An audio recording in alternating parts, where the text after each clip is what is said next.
Makanya ulama dulu ngelatih kita itu pertama Allah itu siapa? Zat sing wajibil wujud. Itu satu filosofi yang luar biasa. Nah, kemudian setelah itu ada setan-setan kecil yang nganggur, yang iseng. Nah itu nggak usah kamu perhatikan. Tinggal delok TV, ngopi, terus tinggal nyate kelata. Enggak saya tamak, pingsan dewe. Syukur-syukur stres dewe. Dugaan saya setan saya gue pingsan, kurang gizi. Karena memang setelah itu setan goda gini. Lalu sebelum Allah jangan-jangan ada wujud yang lain.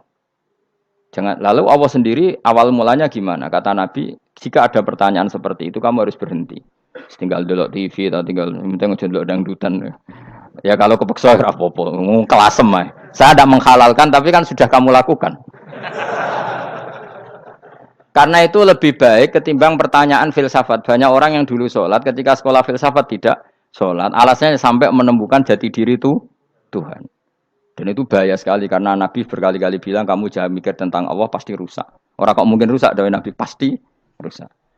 Nah cara menghentikan gimana? Karena setan ini makhluk, akal-akalannya gampang.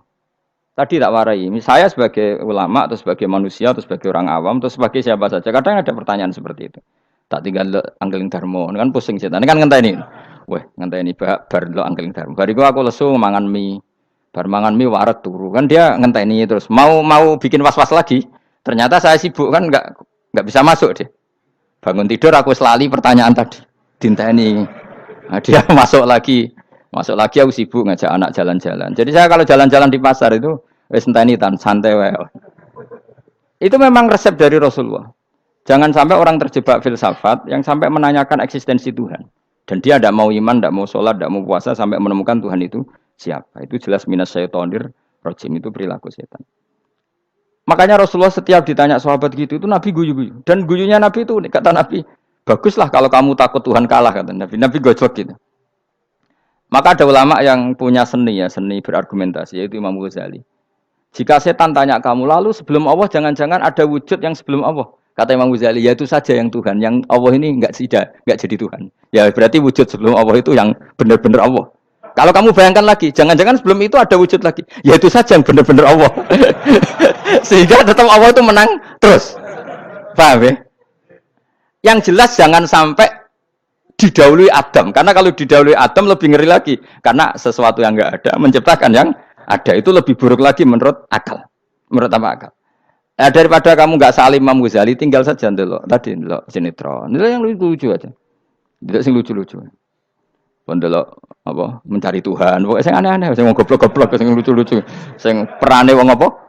Lha saya sering diprotes saya. Gus Salim jenengan kok sering ndelok sinetron sing ana dialog wong goblok-goblok. Wong goblok ku menarik cara kula. Apa ya? Cara pandang itu di luar dugaan saya karena kula berkali-kali lho kalah wong goblok. Jadi makanya ini tak cerita nih beberapa kali yang jari Gus Wak cerdas berkali-kali kalah wong goblok. Ada seorang santri itu ingin dibelikan bapaknya itu sepeda motor. Bapaknya wong desa, senengane ngrumat sapi wedhus. Lah menurut saya ya orang tuanya itu mampu lah, sangat mampu untuk beli itu. Pak mbok ditukokno mawon wong sepeda motor. Kata bapaknya, "Anakku nu jog mondok tak goblok, Gus." Wong njaluk kok sepeda motor, njaluk mobil ora ya goblok. Lah kok goblok, Pak? Jenenge donya iku Gus, sing lahirno donya kok sapi iku ndek anak, wedhus ndek anak jenenge donya. Di mana-mana jenenge donya sing lahirno donya. Iki donya kok mangan donya. Mergo motor iku kan tuku bensin, mobil. Iku cara dekne iku goblok Gus. Batin berarti kabeh kiai goblok perkarane tuku donya sing ngentekno donya. Cara dekne donya iku sing lahirno donya. Batin kok pinter iki batin. Untungnya saya ini ulama ya, ahli tafsir ya malu. Sebenarnya kalah itu ya malu. Tapi saya sebagai orang objektif fair, itu teori benar apa? Jadi donya iku ya sing lahirno donya. Donya kok mangan donya iku goblok. Untungnya dia dengan saya itu jaraknya 5 kilo 7 kilo karena tidur. Lala dia diterkon sepeda motor, aku tetap mau kalah. Pak, nanti jalan kaki saja. Karena kalau pakai motor ini kegoblokan kata saya. Terus mendingan nih, loh Gus mau kalah tadi.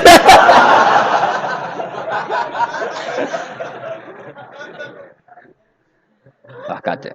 Singkat cerita dia bersikeras, nggak mau beliin sepeda motor anaknya karena di mana-mana dunia gue sing lahir no dunia, nggak boleh dunia kok mangan Ini satu kegoblokan yang agak ilmiah tadi. Nah, Imam Asy'ari juga mengalami hal yang sama. Imam Asy'ari itu punya, kita kalau ahli sunnah kan dua partai ya. Ya, dalam ahli sunnah itu hanya ada dua partai juga. Kalau nggak Asy'ari ya Maturidi. Ya, dan sama-sama alim. Ya kalau terpaut ya paling 5%, 7% ya. Kealimannya Asy'ari dan Maturidi. Imam Asy'ari itu bikin logika yang jelimet seperti saya sekarang ini. Logikanya jelimet, tapi permanen. Jadi yang saya ajarkan tadi itu logika yang jelimet tapi apa? Permanen. Karena tadi alam raya ini kadung wujud. Kalau kadung wujud pasti pewujudnya yang menciptakan wujud pasti adalah kewujudan. Karena al-adam la yu'atsiru syai'an. Di mana-mana kenihilan tidak yu'atsiru syai'an. Ya sepakat ya, gampang kan? Tentu wujud ini prima disebut wajibil wujud. Lalu Imam Asy'ari itu bersikeras. Kalau imanul muqallid itu tidak diterima. Terus banyak yang keberatan ulama, tapi Nabi nyatanya yaktafi bi imanil a'rab al khalina anin nadur. Nabi nyatanya mencukupkan imannya orang-orang Bedui yang mereka itu kayaknya tidak bisa mikir. Ya, Nabi yaktafi bi imanil a'rab itu wong desa al khalina anin nadur yang mereka itu tidak bisa apa? Berpikir. Singkat cerita Imam Asy'ari survei. Coba ayo kita tanya orang-orang kampung. Ternyata kegoblokan orang kampung itu ya ilmiah, masyhur itu. Imam Asy'ari saja harus belajar dari wong awam, wong goblok-goblok. Kita kok ingin ya Badawi bima araf tarobbak. Kowe kok iman be Allah itu bima araf tarobbak. Lalu kamu tahu Tuhan kamu atas nama apa? Dengan logika apa? Jawabnya enak ya. Al-ba'ratu tadullu 'alal ba'ir wa atharul aqdam yadullu 'alal masir. Angger ana tletong ya ana ontane. Angger ana bekas delamaane wong ya ana sing bar liwat. Jadi misalnya ada bekas teracak anjing, berarti anjing habis liwat. Ada bekas apa ular ya berarti ular harus liwat. Ada bekas teracak manusia ya berarti manusia habis liwat. La wa hadzal alam atharun min athari qudratillah. Alam iki bekas, mesti ana sing gawe. Jadi Mas Ari pinter juga, mesti logikane gak jelimet tapi agar ana tletong ana sapine. Ana teracake wong berarti ana sing bar liwat. Dene ngomong gampang wa atharul aqdam ya dulu alal masir. Nah, terus Imam Asy'ari habis itu ngendikan, ya sudahlah dengan logika apa saja. Meskipun karena zori hadal Arabi bagaimana cara berpikir Bedui ini, sementing ada nazar. Apa ada nazar. Ya nazar apa saja. Misalnya orang ahli matematika mungkin bilang angka dimulai dari 1. 0 itu akal-akalane Khawarizm. Mergo ini kebingungan nulis 10. Tapi tetap angka itu dimulai dari 1. Kalau misalnya 1 untuk mecah kesulitan ya harus dimulai 0,1. Tidak bisa 0 tok. Jadi 0 dulu itu untuk mematahkan kalau jumlah itu tidak sampai 1. Tapi faktanya jumlah itu kan pasti 1 karena dimulai dari wajibil wujud. Khawarizm itu ya pinter matematika. Saya juga punya ilmu hisamnya Khawarizm. Itu kan dia karena kebingungan angka pecah. Misalnya 1 tidak sampai 2. Mau tidak mau harus ditulis 1,5 misalnya. Paham ya? Lalu kalau sebelum 1 tetap dia harus 0,5. Lalu hakikat 0,5 itu kan bagian dari wujud apa bagian dari Adam? Tetap bagian dari wujud. Jadi 0,5 itu kan khayal kuliah. Tak warai ya. Mungkin saya ada ahli matematika ala wong kampus, tapi saya tahu Kang, ala Islam itu lebih gampang. Misalnya gini. Sesuatu itu kadung kamu putuskan itu satuannya 1. Tentu ketika separuh kamu katakan baru separuh. Tapi sebetulnya ketika satuan itu kamu katakan 10, yang separuh itu sudah 5. Itu kan terserah sing bagi, napa? Terserah sing bagi. Ya iya dong, misalnya 1 juta, 5-nya artinya apa coba? 500.000 kan. Sekarang kalau 100.000, 5-nya jadi berapa? 50. Kalau 1,5 jadi. Nah itu kan terserah satuannya apa?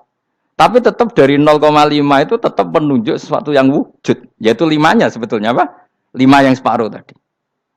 Paham sih kalau maksud? Tetap nggak bisa sesuatu dimulai dari apa? 0. Nah, makanya kata Abdul Hamid Khan kalau dalam mendidik tauhid, itu gampang saja tadi. Alam raya ini kadung maujud. Kalau kadung maujud pasti disebabkan oleh sesuatu yang wujud. Karena wujud pencipta harus berstatus prima. Lah prima ini atau premium ini kita sifati wajibil wujud. Atau kamu katakan apalah kausa prima atau musabibul asbab. Nah kelirunya kita dalam berislam itu, kritiknya para ulama, kita ini nyebut Allah dulu baru menceritakan status Allah. Kalau zaman Nabi itu dibalik. Status wajibil wujud itu kita terangkan dulu, baru yang oleh Islam itu namanya Allah. Paham ya? Kan beda, misalnya gini logikanya gini, kamu ketemu orang ateis, saya ulang lagi, kamu ketemu orang ateis, terus kamu ditanya, lalu alam ini yang menciptakan siapa? Allah Jalla Jalaluh. Mesti kan tanya, man huwa Allah, Allah itu siapa? Kalau dulu Islam mengajarkan enggak gitu. Surat pertama turun apa coba? Iqra. Iqra itu enggak nyebut kata Allah. Iqra bismi rabbika. Rabbika itu siapa? Alladzi khalaq. Sebutlah nama Tuhan. Yang berhak menyandang Tuhan adalah zat yang pencipta. Itu tidak ada kata Allah. Di surat Mudatsir, surat kedua. Ya ayyuhal mudatsir kum fa'anzir wa rabbaka fakabbir. Bukan Allah fakabbir, wa rabbaka fakabbir. Sehingga cara berpikir gini dibalik. Sebutlah Tuhan kamu. Tuhan itu siapa? Yang berstatus Tuhan adalah zat yang berstatus pencipta. Nah, lalu pencipta ini oleh Islam dinamai Allah. Kalau orang ateis kamu langsung bilang Allah, man huwa Allah. Berarti pertanyaannya Allah itu siapa? Lalu kamu jelaskan Allah adalah pencipta. Allah adalah wajibil wujud. Tentu lebih gampang kamu terangkan. Makanya Al-Quran menerangkan amuhuliku min ghairi syai'in. Maknanya saya di sini maknanya ya Allah. Apa? Allah. Apakah mereka diciptakan tanpa pencipta? Tentu setelah Islam tahu itu namanya siapa? Allah. Paham ya? Kalau balen malih. Jadi sebetulnya Quran itu ngajari kita itu ilmu mantik yang luar biasa. Misalnya ya Yuhanna su'budu siapa? Rabbakumul ladzi khalaqakum walladzina min qablikum. Sembahlah Tuhan. Tuhan itu siapa? Pencipta kamu dan pencipta orang-orang sebelum kamu. Lalu Tuhan ini oleh Islam dinamai Allah. Tapi kalau langsung kamu bilang ke orang ateis atau orang Uni Soviet, Allah itu Tuhan, Allah itu siapa? Sebab itu di beberapa ayat dijelaskan dulu status Allah. Sifatnya Allah, keakhasan Tuhan. Yang dikatakan Tuhan adalah zat pencipta. Kalau tidak pencipta berarti tidak Tuhan. Sekarang Yesus pencipta bumi apa enggak? Enggak, karena dia lahir sudah di bumi. Begitu juga Fir'aun. Fir'aun itu kalah telak sama Nabi Musa gara-gara logika ini. Ketika Nabi Musa ditanya Fir'aun, "Wama Rabbul Alamin?" Lalu Tuhan itu siapa? Kata Musa, Rabbus samawati wal ardi, yang menuhani langit dan bumi. Jadi Fir'aun, "Ndak, ma'alim tulakum min ilahin wa irisa, jalan-jalan kemana-mana yang dikatakan Tuhan oleh masyarakat saya kok." Nah, kurang ajar Fir'aun. Terus kata Musa, "Ya Tuhanku yang di langit." Terus manggil Haman Mesir, "Ya Haman ibn li surhalla ali abluhul asbab samawati fa'attali ila ilahi Musa." Haman, bikinan saya piramida yang tinggi. Aku akan lihat Tuhannya Musa. Ada enggak di sana? Padahal misalnya munggah tenan yang pangeran ra iso didelok kan repot Nabi Musa. Wah, payah ya nggih piramida nginceng pangeran teprak ketok kan. Akhirnya Musa pakai logika. Ya sudah gini saja, Rabbukum wa rabbu abaikumul awwalin. Yang menuhani nenek moyang kamu yang dulu-dulu. Oh itu langsung fabuhita Fir'aun. Fir'aun tuh kaget sekaget-kagetnya. Dan para penggawa Fir'aun sadar. Wah, kalau Fir'aun yang Tuhan, babanya tanpa Tuhan. Kan Tuhannya balita kan gitu kira-kira. Tuhannya balita. Tuhannya barulah. Itu kan jadi logika yang mematikan. Kalau Fir'aun Tuhan berarti babanya dulu yang wujud itu tanpa Tuhan. Karena Tuhannya barulah.